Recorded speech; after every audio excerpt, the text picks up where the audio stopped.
But we want to talk about something else. If I think of a terror camp, I'm thinking Yemen, I'm thinking Somalia, I'm thinking Pakistan.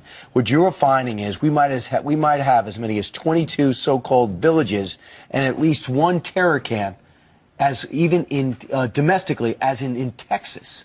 Right. The Clarion Project, who I work for, we broke this story about how a terrorist enclave has been detected in Texas. We know this from declassified FBI documents. There was originally some broad intelligence about it, and so we started investigating.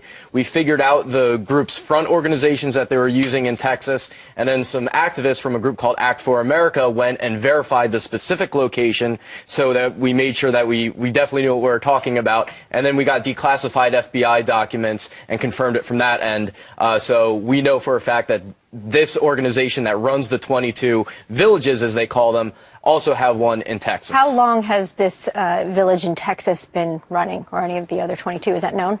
Yes. The leader in Pakistan, Sheikh Jalani, came to the United States and started setting these places up in 1980. According to the locals, this specific camp started being set up in the late 1980s in Texas, and the FBI detected some movement to this camp in December of 2001. Do we have any evidence of anything bad that they've done so far? Yes. According, again, to the FBI documents, and this was previously known, they've engaged in all sorts of murders and bomb plots. But after one of their camps in Colorado was shut down, they decided to pull back a little bit because they didn't want to sacrifice their entire network. But they are still preaching jihad. They still follow this radical Pakistani cleric that they basically believe is God, and they are a dangerous group. And you can see it in the language of the FBI documents that we've released. All right, here's a map of all the 22 that have been identified and looked at. Now, we think the FBI has identified this as a group to watch, but have they said a terror group, and has Homeland Security got on board with that?